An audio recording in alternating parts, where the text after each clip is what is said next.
الحمد لله رب العالمين والصلاة والسلام على سيدنا وشفيعنا أبي القاسم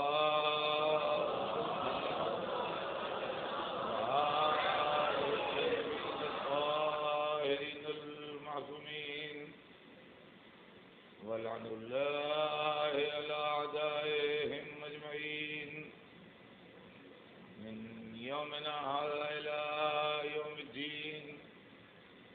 أما بعد فقد قال الله سبحانه تبارك وتعالى في كتابه المبين وهو أصدق الصادقين.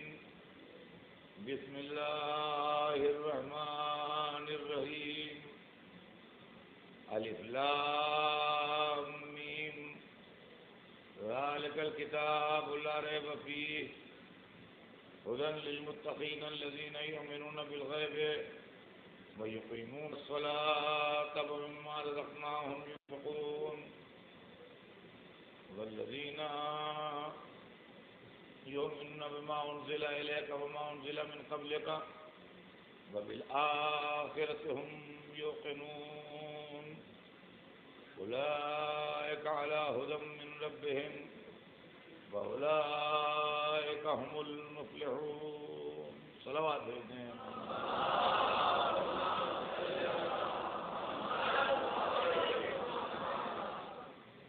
ارشاد اقدس جناب رب العزت ہے کہ بسم اللہ الرحمن الرحیم الف لام میم یہ کتاب یعنی قرآن پاک ذالک الکتاب لا ریب فیہ اس کے اندر کوئی ڈاؤٹ نہیں ہے، اس میں کوئی شبہ نہیں ہے، اس میں کوئی شک نہیں ہے. ھدی للمتقین الذین یؤمنون بالغیب یہ ہدایت ہے ان صاحبان تقویٰ کے لیے، ان اللہ سے ڈرنے والوں کے لیے جو غیب پر ایمان لائے ہیں، نمازوں کو قائم کرتے ہیں اور جو اللہ نے ان کو دیا ہے اس میں سے خیرات کرتے ہیں. اور وہ لوگ جو اس چیز پر ایمان لائے جو ہے رسول ہم نے آپ پر نازل کی اور اس پر ایمان لائے جو آپ سے پہلے والوں پر نازل کی اور قیامت کے دن پر یقین رکھتے ہیں. یہی وہ لوگ ہیں کہ جو اللہ کی طرف سے ہدایت یافتہ ہیں اور یہی وہ لوگ ہیں کہ جن کو نجات ملنے والی. عزیزان گرامی، سلسلہ بیان ذہن علی میں ہوگا. ہمارے آپ کے درمیان بات یہ ہے کہ کل ایمان بالغیب کا تذکرہ ہوا،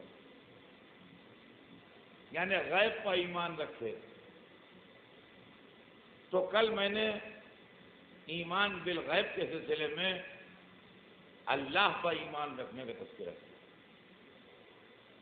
اس لیے کہ اللہ موجود ہے مگر ہماری نظریں نہ یہاں اس کو دیکھ سکتی ہیں، نہ قیامت کے دن اس کو دیکھیں گی، نہ زندگی میں دیکھ سکتے ہیں، نہ مرنے کے بعد دیکھیں گے، نہ جنت میں پہنچ کے دیکھیں گے. ہم کو کبھی وہ دکھائی دینے والا نہیں. تو سب سے پہلا عقیدہ جو اللہ پر ہے کہ اللہ موجود ہے، جس کی وجہ سے ہم زندہ ہیں اور موجود ہیں اور کائنات کا نظام چل رہا ہے. تو یہ تو ایسا غائب ہے جو کبھی نظر نہ آئے. اب اس کے بعد غائب کی ایک دوسری قسم ہے اور وہ یہ ہے کہ ابھی غائب ہے مگر نظر آئے گا. جیسے ملائکہ غائب ہیں مگر نظر آئیں گے، جیسے حوریں غائب ہیں مگر نظر آئیں گی، جیسے جنت غائب ہے مگر نظر آئے گی، جیسے جہنم غائب ہے مگر نظر آئے گا، جیسے کوثر غائب ہے مگر نظر آئے گا، جیسے سلسبیل غائب ہے مگر نظر آئے گا۔ ایک مومن ملائکہ پر بھی ایمان رکھتا ہے، آخرت پر بھی ایمان رکھتا ہے، جنت و نار پر بھی ایمان رکھتا ہے، حالانکہ اس نے ان کو دیکھا نہیں، لیکن ان کی صفتیں قرآن پاک میں بیان ہو گئی ہیں، ان کی صفتیں حدیثوں میں بیان ہو گئی ہیں، لہذا ہم اس پر یقین رکھتے ہیں کہ ہاں بے شک موجود ہے۔ اس کے بعد تیسری غیبت جو ہے وہ اللہ کے خاص بندوں کی ہے، ذرا اس کو بھی غور سے سنیے گا۔ اس کے بعد تیسری غیبت جو ہے وہ اللہ کے خاص بندوں کی۔ جناب خضر موجود ہیں مگر غائب ہیں، جناب الیاس موجود ہیں مگر غائب ہیں، جناب عیسیٰ موجود ہیں مگر غائب ہیں، اور محمد کا آخری جانشین موجود ہے مگر غائب۔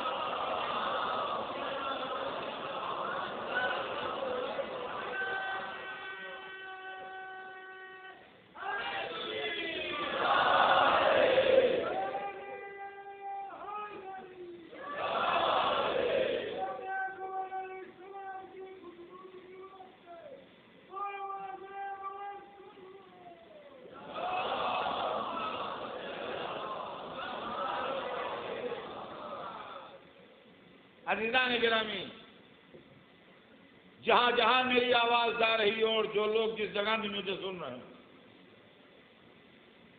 میں ان سے بڑی توجہ کے ساتھ انصاف کا طالب ہوں۔ جو آدمی قرآن پر یقین رکھتا ہے اور جو آدمی مسلمان ہے اور قرآن کو اللہ کی کتاب سمجھتا ہے، وہ مسلمان نہیں رہے گا اگر کہہ دے کہ عیسیٰ مر گئے۔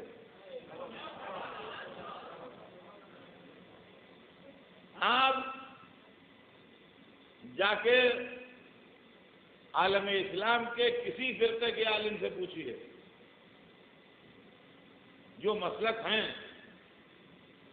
مسلکی اختلاف اپنی جگہ، لیکن جو علماء جس جس مسلک کے ہیں، آپ ان سے پوچھیے کہ حضرت ایک آدمی ہے، وہ اللہ کو ایک مانتا ہے، رسول کو اس کا رسول مانتا ہے، قیامت کا قائل ہے، نمازیں پڑھتا ہے، روزے رکھتا ہے، حج کو بھی ہو آیا ہے، زکوٰۃ وغیرہ بھی دیتا ہے، کوئی اس میں انکار نہیں کرتا ہے، مگر بس یہ کہتا ہے کہ بھائی عیسیٰ کو تو میں زندہ نہیں مان سکتا، ان کو تو سولی ہو گئی، وہ تو رحلت کر گئے۔ تو ایسے آدمی کے لیے ہم کیا کہیں؟ تو کہنے نہیں صاحب، اگر عیسیٰ کو نہیں مانتا تو اس کا مطلب یہ ہے کہ عیسیٰ کی بات نہیں ہے، چونکہ قرآن کہہ رہا ہے کہ وہ ما قتلوہ وما صلبوہ، نہ ان کو قتل کیا جا سکا نہ ان کو سولی دی جا سکی، لہذا جو عیسیٰ کا منکر ہے وہ قرآن کا منکر ہے، اور جو قرآن کا منکر ہے وہ کافر ہے، مسلمان نہیں ہے۔ ہمیں تو یہ سمجھ میں نہیں آتا کہ عیسیٰ کو جو مسلمان زندہ مانتا ہے وہ یہ کیوں نہیں پوچھتا علماء سے جا کے کہ جب عیسیٰ زندہ ہے تو وجود کا فائدہ کیا ہے؟ عیسیٰ کے ماننے والی قوموں سے مسلمان ناراض ہیں، عیسیٰ کی ماننے والی قوموں کی مسلمان شکایت کرتے ہیں کہ وہ عیسیٰ والے ہمیں ستاتے ہیں، ہمارے خلاف سازشیں کرتے ہیں، ہمارے لیے اسکیمیں بناتے ہیں۔ تو کبھی اللہ سے کہیے معبود عیسیٰ کو بھیج، معبود عیسیٰ کو بھیج تاکہ وہ اپنے والوں کو سمجھائیں کہ مسلمانوں کو ستانا بند کرو۔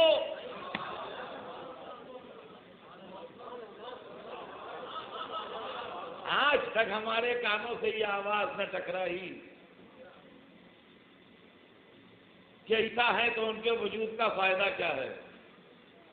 لیکن معاف کیجیے گا، یہ بڑی دل آزاری کی بات ہے کہ ہم سے سال میں کئی مرتبہ پوچھا جاتا ہے آپ کے امام ہیں تو ان کے وجود کا فائدہ کیا ہے؟ آپ کے امام ہیں تو ان کے وجود کا فائدہ کیا ہے؟ آپ کے امام ہیں تو ان کے وجود کا فائدہ کیا ہے؟ تو میں ہاتھ جوڑ کے عرض کرتا ہوں عیسیٰ سے جا کے پوچھ لیجیے کیا فائدہ ہے. صلوات بھیجتے ہیں محمد.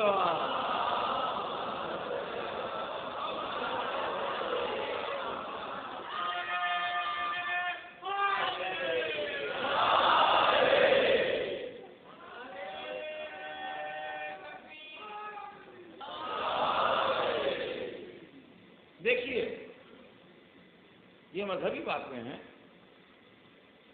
یہ جذباتی ہونے ہو کے سننے کی نہیں ہوتی، یہ ٹھنڈے دل سے سننے کی ہے، یہ ٹھنڈے دل سے سننے کی. مسلمان اس سے قائل ہیں کہ جناب خضر موجود ہیں، اور جناب خضر کا تذکرہ قرآن مجید کے اندر بہت ڈیٹیل میں موجود ہے، جس کا ایک حوالہ میں نے ایک دن دیا بھی تھا مجھے. جناب خضر کی عمر کتنی ہے؟ بہرحال جناب خضر حضرت موسیٰ سے پہلے کے ہیں. جناب الیاس کے متعلق یہ ہے کہ وہ جناب الیاس زندہ ہیں اور موجود ہیں. حضرت عیسیٰ کے لیے کسی مسلمان کے دل میں اتنا سا ڈاؤٹ نہیں ہے، اتنا سا ڈاؤٹ نہیں ہے کہ وہ رحلت کر گئے، بلکہ ہر مسلمان بڑے اطمینان و اعتماد کے ساتھ یہ کہہ رہا ہے کہ جناب عیسیٰ زندہ ہیں، اور اللہ ان کو جب اس کی مصلحت ہوگی تو ظاہر فرمائے گا. اب رہ گیا یہ سوال کہ ہمارا جو سلسلہ امامت ہے اس کے اندر رسول کے ارشاد کے مطابق، سنیے گا میری ایک ایک جملے کو غور کیجیے گا، رسول کے ارشاد کے مطابق اور رسول کی فورکاسٹ کے مطابق اور رسول کی پیشین گوئی کے مطابق ہم یہ عقیدہ رکھتے ہیں کہ ہمارے 12ویں امام زندہ ہیں.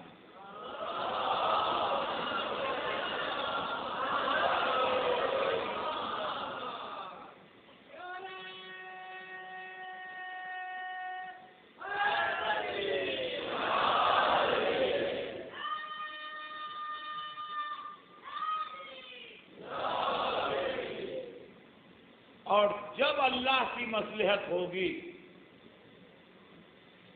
جب وہ ان کو ظاہر کرے گا. اب اس کے اندر چند سوال ہیں. ایک سوال یہ ہے کہ کیا آدمی اتنے دنوں زندہ رہ سکتا ہے؟ اس لیے کہ ان کی ولادت 256 ہجری ہے اور یہ 1428 ہجری ہے. تو 1428 میں آپ 256 مائنس کر لیں، ہمارے امام کی ولادت کا سن 256 ہجری ہے، 256 ہجری، اور یہ ہے سن 28 ہجری. 1428 سے 256 مائنس کر لیجئے، سن عمر مبارک معلوم ہو جائے گی. سوال یہ پیدا ہوتا ہے کہ لوگ بڑے سیریس سوال کرتے ہیں کہ اطہر صاحب سوچیے کیسی بات کرتے ہیں آپ، کیا اتنے دنوں آدمی زندہ رہ سکتا ہے؟ عقل میں آنے والی بات ہے. تو سوال یہ ہے کہ اگر 2000 برس سے عیسیٰ زندہ رہ سکتے ہیں تو 1200 برس سے محمد کا لال کیوں زندہ نہیں رہ سکتا؟ دوسری بات میاں یہ ہے کہ زندہ رہنے کا کوئی ڈیفینٹ فارمولہ نہیں ہے. میڈیکل سائنس نے اتنی ترقی کر لی، دنیا اتنی آگے بڑھ گئی، علم اتنا پھیل گیا، لیکن زندہ رہنے کا کوئی ڈیفینٹ فارمولہ آج تک ایجاد نہیں ہوا. میں کل بھی زندہ تھا، آج بھی زندہ ہوں. کس تھیوری کے تحت زندہ ہوں؟ اگلے سال بھی میں نے مجلسیں پڑھی تھی، اس سال بھی پڑھ رہا ہوں. سال بھر میں کیسے زندہ رہا؟ تو عزیزان گرامی، نہ بچپن، نہ جوانی، نہ بڑھاپا، نہ تندرستی، نہ بیماری، کوئی چیز زندہ رہنے کی ضمانت نہیں ہے. آخر میں بات گھوم کے وہیں تک آتی ہے کہ اللہ زندہ رکھے ہے تو زندہ ہے.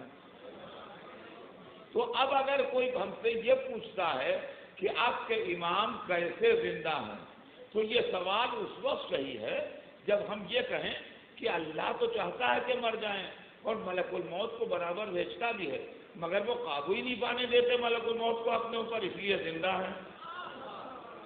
ہم یہ تو کہتے نہیں ہیں، ہم یہ کہتے ہیں اللہ زندہ رکھے ہوئے ہے تو زندہ ہیں. تو اب 12ویں ایمان کی عمر میں جو شک کر رہا ہے وہ قدرت خدا میں شک کر رہا ہے. امام میرے کہ کیا اللہ کے لیے پاسبل ہے؟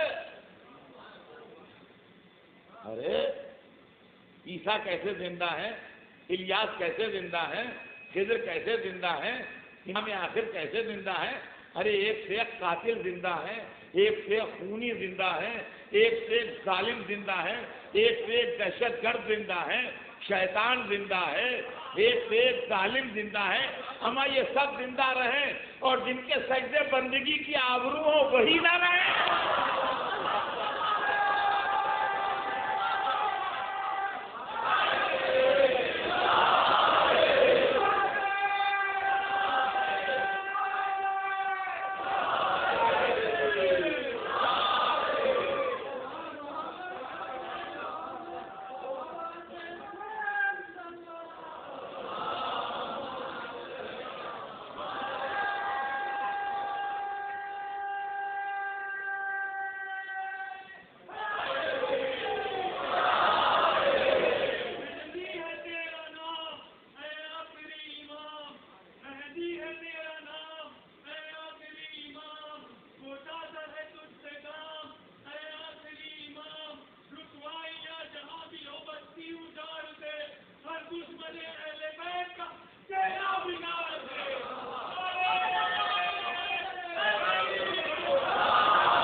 گرامی آپ اس کی فلاسفی سمجھیے، میں جذباتی باتیں نہیں کر رہا ہوں. دیکھیے اللہ نے انسانوں کی ہدایت کے واسطے رہبر بھیجے، لیکن جب انسانوں نے ان رہبروں کی باتیں نہیں مانی تو ان کو سزائیں دی گئیں. اللہ نے نوح جیسا رہبر بھیجا، لیکن جب لوگوں نے نہیں مانا تو سیلاب نے آ کے ان کو ختم بھی کر دیا. اللہ نے جناب ہود، جناب صالح، جناب لوط، جناب شعیب جیسے پیغمبر بھیجے انسانوں کی طرف، لیکن جب انسانوں نے ان کی باتیں نہیں مانی تو اللہ نے ان پر عذاب بھیج دیے. قرآن پاک کے اندر صاف طور سے لکھا ہے. اللہ نے جناب ابراہیم جیسے عظیم نبی کو بھیجا، لیکن جب نمرود اور نمرودیوں نے ان کی باتیں نہیں مانی تو ان کو مبتلا عذاب کیا. اللہ نے قرآن پاک میں بڑے تفصیل کے ساتھ حضرت موسیٰ کے واقعات کا تذکرہ کیا، اور وہ لوگ جو قرآن مجید کی اسٹڈی کرتے رہتے ہیں ان کو معلوم ہے کہ جتنا ڈیٹیل میں قرآن پاک میں حضرت موسیٰ کا تذکرہ ہے اتنا اور کسی پیغمبر کا تذکرہ اتنا زیادہ ڈیٹیل میں نہیں۔ جناب موسیٰ کی قوم پیغمبروں کی نسل سے تھی۔ جناب موسیٰ بنی اسرائیل میں تھے۔ اسرائیل نام تھا جناب ابراہیم کے پوتے اور جناب اسحاق کے بیٹے جناب یعقوب کا۔ جناب ابراہیم کے صاحبزادے جو جناب سارہ سے تھے ان کا نام اسحاق تھا، اور ان کے صاحبزادے جناب یعقوب جو تھے ان کا نام ایک اسرائیل بھی تھا۔ جناب یعقوب کے 12 بیٹے ہوئے،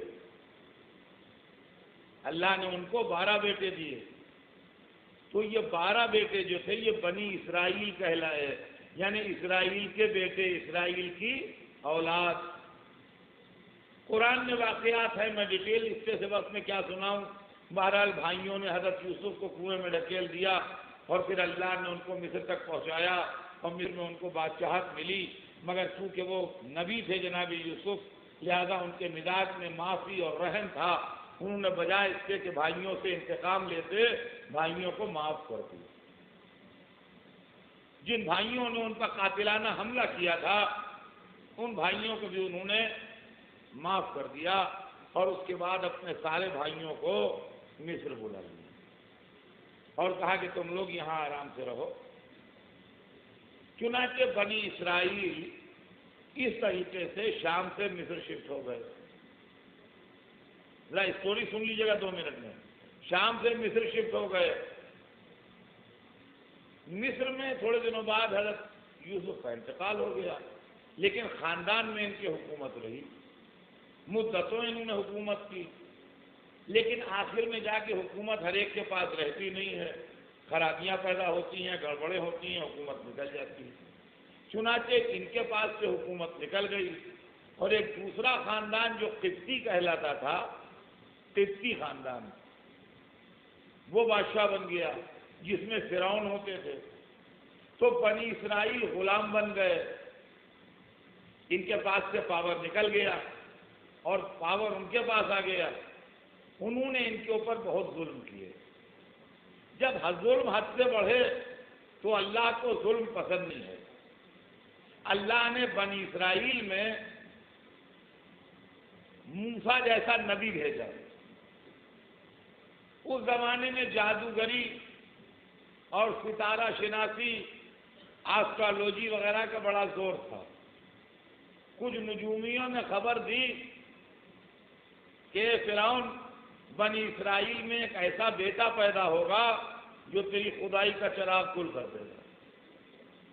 اس نے موسیٰ کے دھوکے میں 70,000 بنی اسرائیل کے لڑکے قتل کیے، جس کا ذکر قرآن میں بھی ہے کہ یقتلون ابناکم ویستحیون نساءکم۔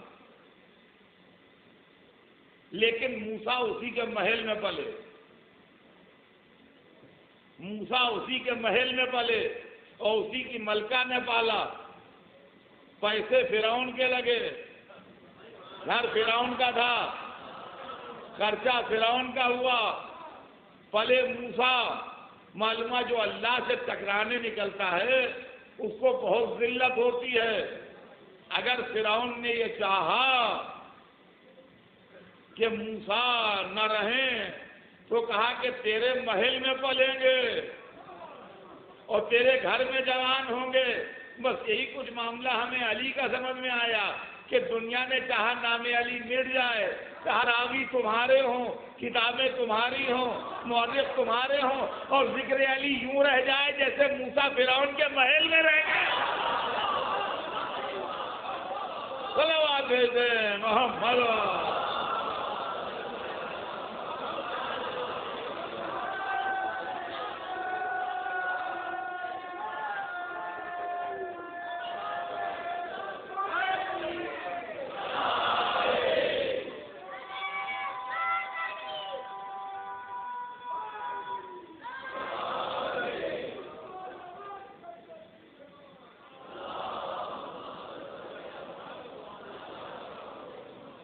بہرحال اللہ نے آخر میں فرعون کو ہلاک کیا اور جناب موسیٰ کو نجات دی.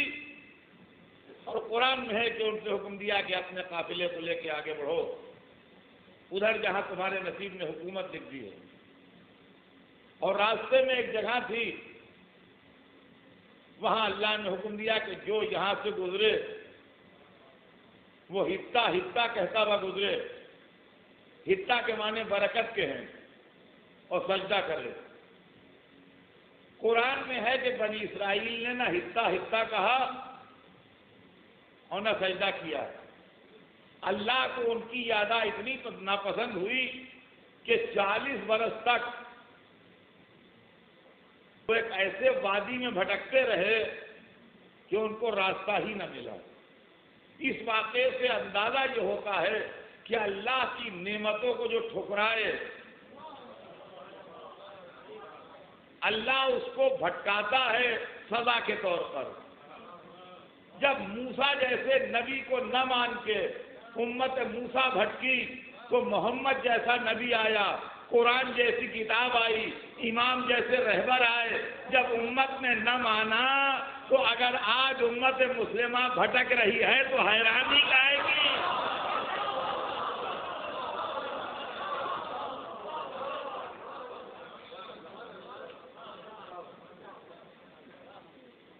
لیکن عزیزان گرامی, آپ انصاف سے مجھے بتائیے کہ کیا قرآن 1400 برس پہلے والوں کے لیے آیا تھا؟ کیا قرآن صرف اونٹ پر سفر کرنے والوں کے لیے آیا تھا؟ کیا قرآن صرف ان لوگوں کے لیے آیا تھا جن کے پاس علم میں سے بالکل ذرا سا حصہ تھا؟ اور اگر قرآن قیامت تک کے لیے آیا ہے, اگر قرآن آج کی جیتی جاگتی دنیا کے لیے آیا ہے, اور آج کے بعد دنیا جتنا آگے بڑھ جائے علمی اعتبار سے اگر قرآن ان لوگوں کے لیے بھی آیا ہے تو کیا ہمارے جیسے ملا بتائیں گے قرآن کو؟ کیا عقل آپ کی یہ بات سمجھتی نہیں ہے کہ محمد ہی کے گھرانے کا کوئی ایسا قابل ہونا چاہیے جو دنیا کے سامنے قرآن پڑھ کے یہ بتا دے کہ اسلام کل بھی علم میں آخری منزل پر تھا, آج بھی علم میں آخری منزل پر ہے. تو 12ویں امام کے لیے رسول نے خبر دی ہے, اور تمام عالم اسلام کی معتبر کتابیں جو ہیں جن میں سنن نسائی اور سنن ابن ماجہ جیسی کتابیں بھی شامل ہیں کہ رسول اللہ نے خبر دی کہ آگاہ ہو جاؤ, اگر قیامت کے آنے میں ایک دن بھی باقی رہ جائے گا تو میرا قائمان کے عدل کی حکومت قائم کرے گا, اور اللہ اس دن کو اتنا طویل کر دے گا کہ میرا آخری نائبان کے دنیا میں نظام عدل قائم کر سکے. اس لیے کہ اگر دنیا کا انجام اسی ظلم پر ہو گیا تو الہی مشن تو ناکام ہو گیا. الہی مشن اسی وقت کامیاب ہو سکتا ہے جب دنیا میں نظام عدل قائم ہو. اور عزیزان گرامی, یہ بھی ذہن میں رکھیے کہ آج انسان یہ بات سمجھ چکا ہے کہ دنیا کا ایڈمنسٹریشن نہ پولیس کے ذریعے قائم ہو سکتا ہے, نہ فوج کے ذریعے قائم ہو سکتا ہے, نہ سپر پاورز کے ذریعے قائم ہو سکتا ہے, نہ طاقت کے ذریعے قائم ہو سکتا ہے, نہ ایٹمی طاقتوں کے ذریعے قائم ہو سکتا ہے. ساری کوششیں آج دنیا میں ناکام ہیں, اور ہر انسان خطرہ محسوس کر رہا ہے کہ کل کیا ہو جائے. پہلے خالی غریب ملکوں میں گڑبڑیں ہوتی تھیں, تو لوگ کہتے تھے غریب ہیں, بھوکے ہیں, اس لیے لوٹتے ہیں. دیکھیے رچ کنٹریز میں کیسا آرام ہے, سیف ہیون ہے. اب دنیا میں سیف ہیون کہیں نہ رہا. ہر جگہ خطرے کے بادل منڈلا رہے ہیں، ہر جگہ دہشت گردی کی وجہ سے انسان کا کلیجہ کانپ رہا ہے، ہر ایئرپورٹ پر سیکورٹی ہے، ہر اجتماع میں چیکنگ ہے، تو عزیزان گرامی یہ دنیا میں عدل کیسے قائم ہوگا؟ صرف ایک چیز ہے جس کا نام ہے عدل، یعنی ہر انسان کو یہ احساس ہو جائے کہ اس کا حصہ اسے مل گیا۔ دنیا میں جو لا اینڈ آرڈر ڈسٹرب ہوتا ہے وہ اس لیے ہوتا ہے کہ میں یہ محسوس کرتا ہوں کہ میرا حصہ یہ کھا رہا ہے، لہذا اسے نہ کھانے دوں۔ اگر مجھے اطمینان ہو جائے کہ میرا حصہ مجھے مل گیا تو میں سکھ سے بیٹھ جاؤں گا۔ چنانچہ رسول کی جتنی حدیثیں ہیں 12ویں امام کے لیے، اس کے اندر صاف صاف یہ لکھا ہے کہ میرا آخری آن کے دنیا میں نظام عدل قائم کرے۔ اور عزیزان گرامی، جہاں جہاں میری آواز جا رہی ہے بچے سن رہے ہیں، مجھے معلوم ہے ہندوستان سے باہر بھی بہت سی جگہ لوگ سن رہے ہیں، میں توجہ چاہتا ہوں ان کی کہ میں نے جو ظہور سے پہلے کے واقعات پڑھے تو میں نے اس کو 3 حصوں میں بانٹ دیا۔ ہزاروں کتابیں نہ میں پڑھ سکتا ہوں، نہ سینکڑوں حدیثیں میں سنا سکتا ہوں، میں نے اس کو سمپل طریقے سے 3 حصوں میں بانٹ دیا کہ پری ظہور ٹائم جو ہوگا، ظہور سے پہلے، اس میں پوزیشن کیا ہوگی۔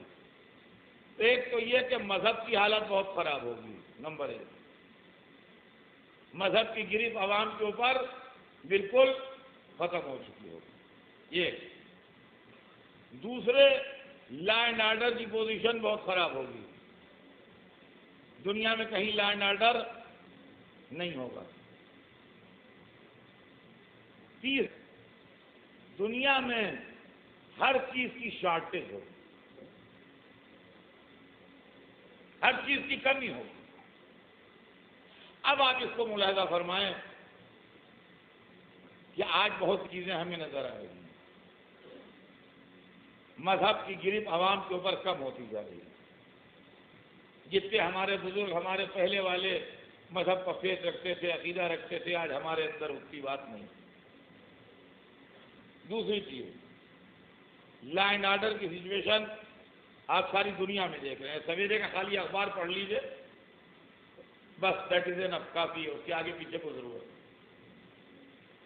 تیسری بات، دنیا کی آبادی بڑھ رہی ہے، پاپولیشن میں اضافہ ہو رہا ہے، ہر چیز کی شارٹیج ہے۔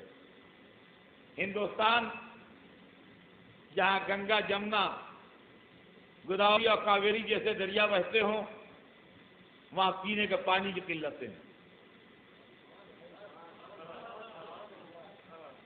تو شارٹیج کا معاملہ بھی ہے، اور دنیا کی ہر جگہ پر شارٹیج ہے۔ آپ ان کی رپورٹیں پڑھیے، UN والوں کی، جن نے فوڈ کے سلسلے میں دی ہیں کہ 2030 تک بفر اسٹاک جو ہے وہ کھائے جائیں گے لوگ، اور قحط پڑنے کے اندیشے زیادہ ہیں۔ بھیانک رپورٹیں ہیں، آتی نہیں ہیں پبلک کے سامنے، کم آتی ہیں۔ تو عزیزان گرامی، شارٹیج۔ اچھا، اس کے بعد پلٹ کے جب ہم ظہور کے بعد کے حالات دیکھتے ہیں تو اس کے اندر یہ لکھا ہے کہ مشرق سے مغرب تک ایک دین ہوگا۔ یہ مختلف مذاہب کی بات نہیں، معقولیت کی بات جو ہے سب مان لیں گے۔ دوسری چیز، لا اینڈ آرڈر کے لیے اب ظاہر ہے کہ آج سے 1400 برس پہلے جو مثال دی جائے گی اس کو آپ اس طرح سنیے کہ یہ 1400 برس پہلے کی مثال ہے، آج کے آدمی کو اس کو دیکھ کے نہ سمجھیے کہ ایک عورت جوان، خوبصورت، سر سے پیر تک زیور میں لدی ہوئی، اکیلی شام سے چلے گی اور مکے تک آئے گی۔ یہ اس زمانے کا بہت بڑا ڈسٹینس ہے، یہ اس زمانے کا بہت بڑا ڈسٹینس ہے جو بیان کیا گیا ہے، اور راستے میں کوئی اس کو ڈسٹرب نہیں۔ راستے میں کوئی اس کو ڈسٹرب کرنے والا نہیں ہوگا. بڑے اطمینان کے ساتھ وہ تنہا سفر کرتی ہوئی شام سے مکے تک آئے. تو اب وہ آئے گی کہ نہیں آئے گی کوئی عورت وہ بات نہیں ہے، مگر اس سے اندازہ یہ ہوتا ہے کہ لا اینڈ آرڈر کی پوزیشن بالکل ساؤنڈ ہوگی. اور تیسری بات جو بتائی گئی وہ یہ کہ زمین اپنے خزانے اوگل دے گی،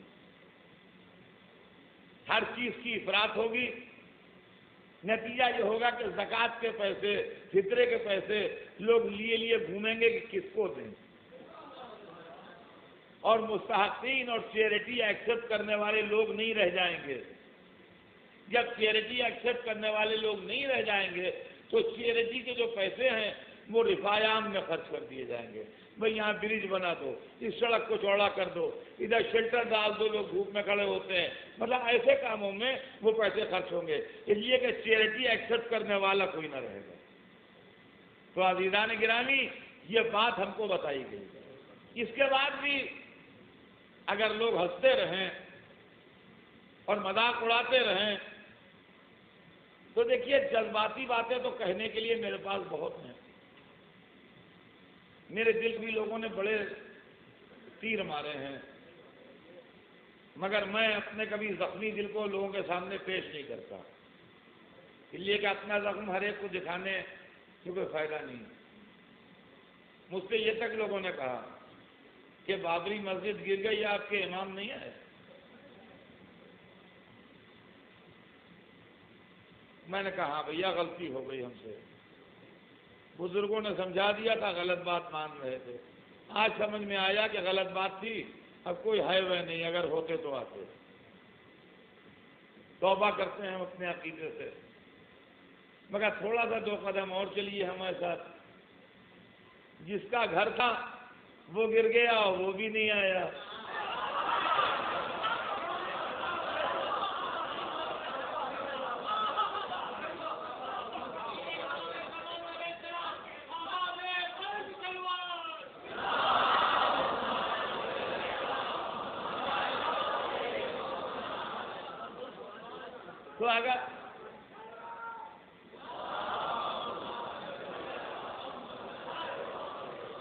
تو اگر آپ کا فلسفہ ہم مان لیں تو بھی امام کو بھی نہ مانے، اللہ کو بھی نہ مانے، اس لیے کہ نہ وہ آیا نہ یہ. تو عزیزان گرامی اس طرح کی باتیں ہوتی رہتی ہیں. لیکن خیر میں صرف ایک بات کہوں گا اور اس کے بعد آج کی بات کو تمام کر دوں گا. بات کل زندگی رہی تو آگے بڑھے گی کہ میرے دوستو اس وقت جو ساری دنیا میں ملت مسلمہ کا حال ہے، میں ایک چھوٹی تصویر پیش کرتا ہوں اور میں سمجھتا ہوں جتنے سنیں گے سب کا دل اقرار کرے گا. اس وقت ورلڈ میں کسی ایک ملک یا کسی ایک علاقے کی بات میں نہیں کرتا، گلوب پر جو ملت مسلمہ کا حال ہے وہ یہ ہے کہ جیسے جنگل میں ایک آدمی کھڑا ہے جو سر سے پیر تک زخمی ہے اور اندھیری رات ہے اور طوفان آیا ہوا ہے اور رات اتنی اندھیری ہے کہ ہاتھ یوں کرتے ہیں تو کچھ دکھائی نہیں دے رہا، ہاتھ دکھائی نہیں دے رہا، اتنی تاریکی ہے. اور ایک طرف سمندر ہے جس کے تلاطم کی آوازیں آ رہی ہیں، ایک طرف پہاڑی ہے جس سے درندوں کے چیخنے کی آوازیں آ رہی ہیں، سامنے جنگل ہے اور تیز آندھی میں درختوں کے بڑے بڑے ڈال ٹوٹ ٹوٹ کے زمین پر گر رہے ہیں اور اندھیرے میں ایک آدمی کھڑا ہے. تو اس کی سمجھ میں نہیں آتا کہ وہ داہنے جائے کہ بائیں جائے، ادھر جائے تو کسی درندے کا نشانہ نہ بن جائے، ادھر جائے تو سمندر کا لقمہ نہ بن جائے، آگے بڑھے تو کسی گہرے کھڈ میں گر جائے، پیچھے ہٹے تو کوئی درخت کا ڈالا ٹوٹ کے اس پر گر پڑے، اس کو ختم کر دے. آپ یقین مانیے کہ اس وقت ملت مسلمہ کی جو حالت ہے وہ یہ ہے. کیوں صاحب آپ کو اعتراض تو نہیں ہے یا اس سے کچھ بہتر حالت میں ہیں آپ؟ اس سے بہتر حالت میں نہیں ہیں. بس سنیے گا، ہمارے 12ویں امام کے عقیدے کے لیے سنیے گا بس ایک بات، اور بات آگے بڑھ جائے گی، اور زندگی رہی تو کل بات بڑھے گی آگے۔ آج صرف اتنا کہ جیسے یہاں پہ ایک آدمی کھڑا ہے، اس سے 100 گز کے فاصلے پر ایک دوسرا آدمی بھی کھڑا ہے، سیم وہی پوزیشن ہے، وہی اندھیرا، وہی جنگل، وہی درختوں کا ٹوٹنا، وہی درندوں کا چیخنا، وہی سمندر کا شور، وہی ہواؤں کا زور، وہی سر سے پیر تک زخمی، فرق نہیں ہے۔ فرق اتنا ہے کہ دور پر اس کو ایک چراغ کی روشنی دکھائی دے رہی ہے، چراغ کی روشنی دکھائی دے رہی ہے، وہ اس روشنی کے سہارے آہستہ آہستہ بڑھ رہا ہے، یہ امید لیے ہوئے کہ شاید میں وہاں پہنچ جاؤں اور میری زندگی بچ جائے۔ اب یہ نہیں کہا جا سکتا کہ راستے میں کسی کھڈ میں گر جائے گا، یا کوئی درندہ اسے پکڑ لے جائے گا، یا کوئی درخت اس پر ٹوٹ کے گر جائے گا، مگر ایک سہارا تو ہے۔ عزیزان گرامی، ساری امت مسلمہ میں اور ہم میں فرق یہ ہے کہ جو سب کی حالت ہے وہ ہماری حالت ہے، مگر امام آخر کا وجود ایک سہارا تو ہے۔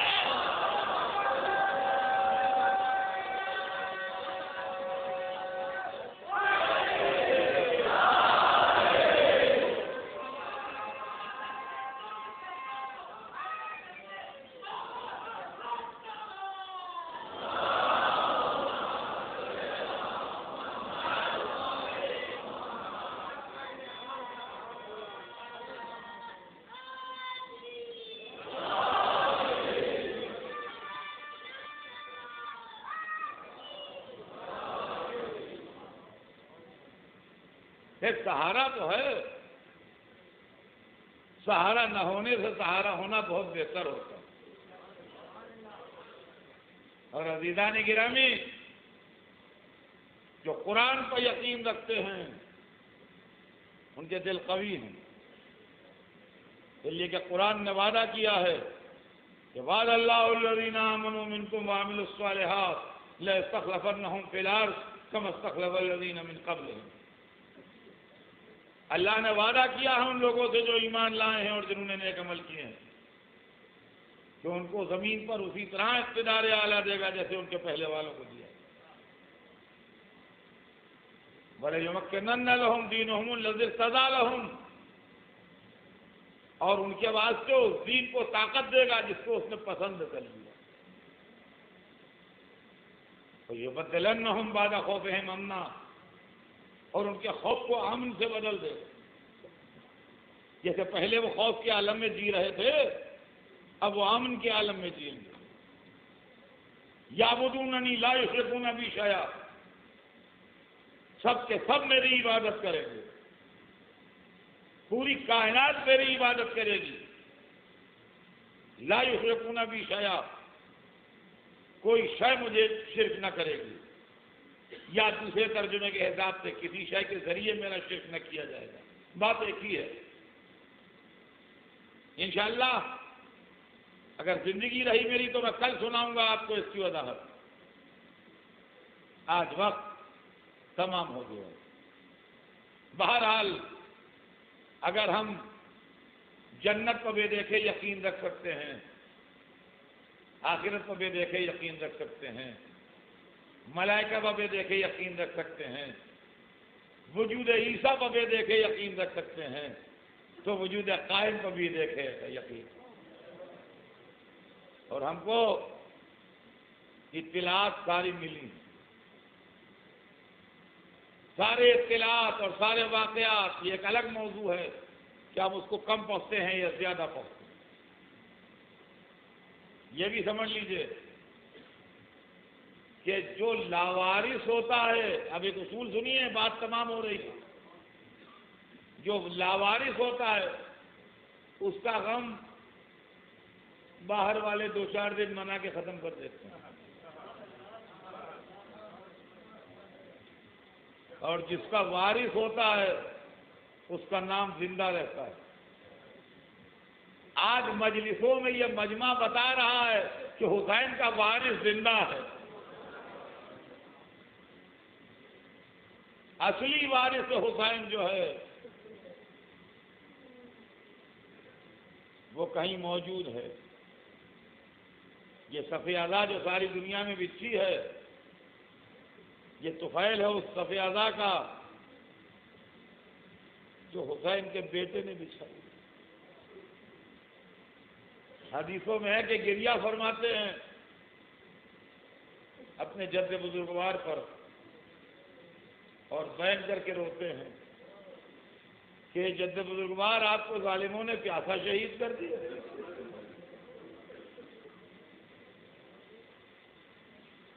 کبھی یہ کہتے ہیں کہ جد بزرگوار آپ آواز دے رہے تھے حل من ناصر ینصرنا اور کوئی آپ کی مدد کو نہیں آیا، اور گریہ فرماتے. وزیران گرامی ایک بات اور سن لیں بچے کہ ظہور کی علامتیں معین ہیں اور کتابوں میں لکھی ہوئی ہیں، وہ مجھے پڑھنا نہیں ہے، لیکن آج کی رات کی مناسبت سے ایک جملہ سنیے بس. آپ کو معلوم ہے آج کی رات کس کے مصائب ہوتے ہیں؟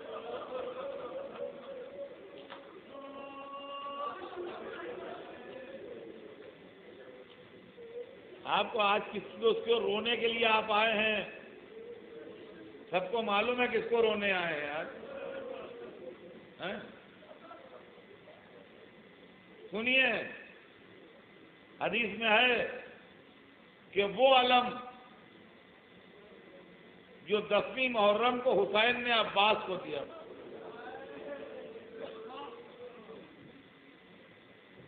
جو علمدار نے دن بھر لہرایا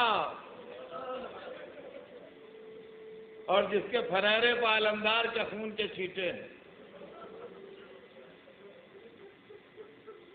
وہی علم جس میں مشق سکینہ بندھی ہے.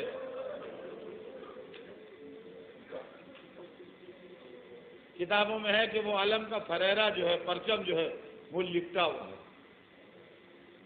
لپٹا ہوا ہے، اور شامل تبرکات ہو کے وہ علم 12ویں امام کے پاس ہے.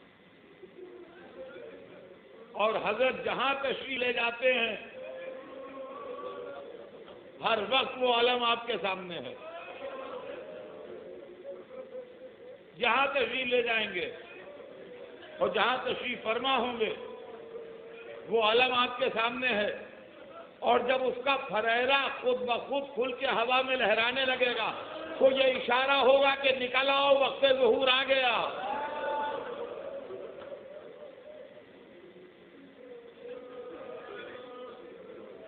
اور وہ لشکر جو امام کعبے سے لے کے نکلیں گے، جن میں 313 آدمی ہوں گے جو رسول اللہ کے ساتھ میدان بدر میں تھے، اس میں 3 علم ہوں گے، اس میں 3 علم ہوں گے. داہنی طرف جو علم ہوگا اس پر قرآن مجید کی آیت لکھی ہوگی، یوفون بالنذر ویخافون یوما کان شرہ مستطیرا ویتمون الطعام علی حبہ مسکینا ویتیما واسیرا. دادا اور دادی کی مدح میں جو قصیدہ آیا تھا اس کا شعر لکھا ہوگا سورہ زہر، کہ اللہ کی راہ میں مسکین و یتیم و اسیر کو کھلاتے ہیں. اور بائیں طرف جو علم ہوگا اس پر بھی قرآن کی آیت لکھی ہوگی، جاء الحق وزهق الباطل ان الباطل کان زہوقا. حق آیا اور باطل مٹ گیا، اور باطل تو مٹنے والی شے تھا ہی. اور بیچ میں جو علم ہوگا وہ وہی ہوگا جو عباس کے ہاتھ میں.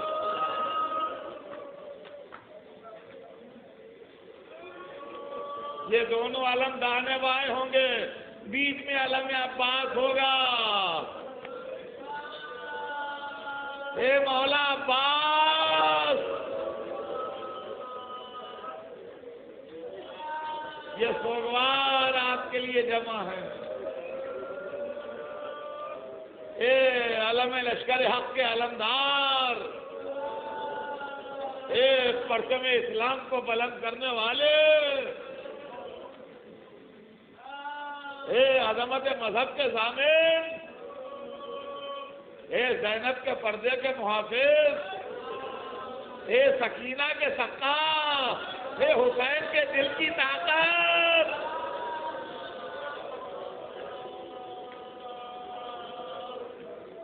اے عباس غلاموں کے سلام لیجئے. یا عباس صبح علم لشکر اسلام ملا، صبح سے شام تک اپنے چھوٹے سے لشکر کو لاکھوں کے لشکر سے لڑاتے رہے. جب سارا لشکر ختم ہو گیا تو آقا کے پاس آئے، کہا آقا آپ مجھے بھی اجازت دے دیجئے. حسین نے یاد سے دیکھا، کہا بھیا تم تو علمدار ہو. کہا آقا وہ لشکر کہاں گیا جس کا علمدار ہو؟ مجھے بھی اجازت دی. دیکھیے عباس میں اور سارے لشکر میں فرق ہے. سب کے دل کی حسرت نکل گئی. زہیر لڑ لیے، مسلم لڑ لیے، اور محمد لڑ لیے، حبیب لڑ لیے، مسلم نے سجا لڑ لیے. عباس کے دل کی حسرت گھٹ کے رہ گئی.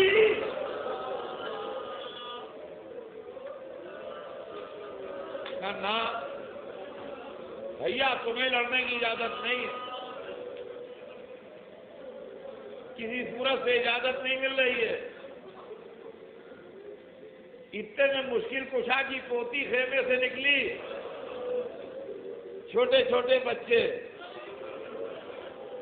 یہ آج تک جو بچے ماتم کرتے ہیں یہ انہی بچوں کا اثر ہے.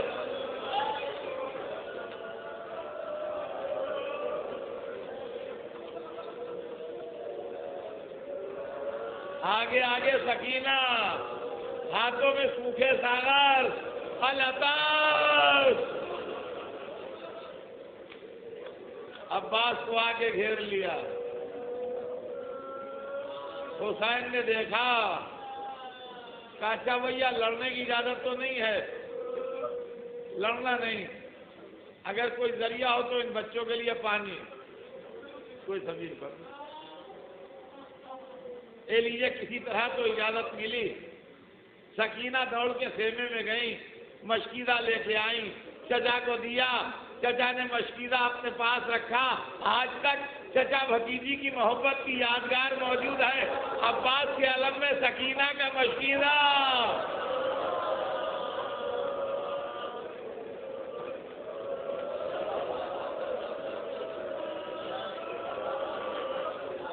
رو لیجیے.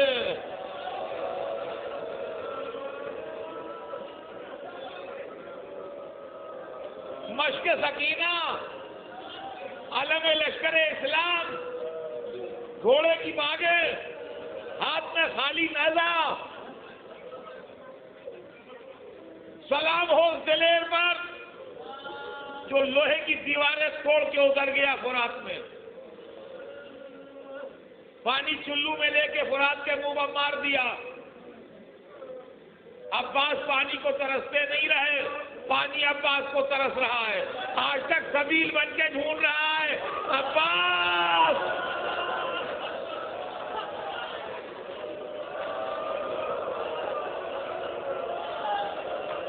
عباس کہاں ہو؟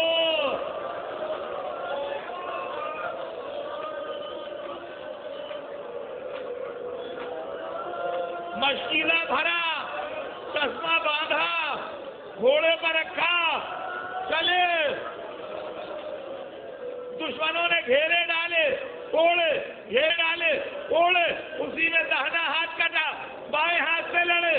جب بایاں ہاتھ کٹا، مشکیزے پر سینہ رکھ دیا. تیر آ رہے، تیر آ رہے. عباس آگے بڑھ رہے. پانی پہنچ جائے، پانی پہنچ جائے. ایک تیر مشکیزے پر لگا، عباس کا دم ٹوٹ گیا، گھوڑے سے گرے. حسین نے کمر تھامی. ارے میرا بھیا، ارے میرا عباس، واہ حسین، واہ علیہ، واہ عباس.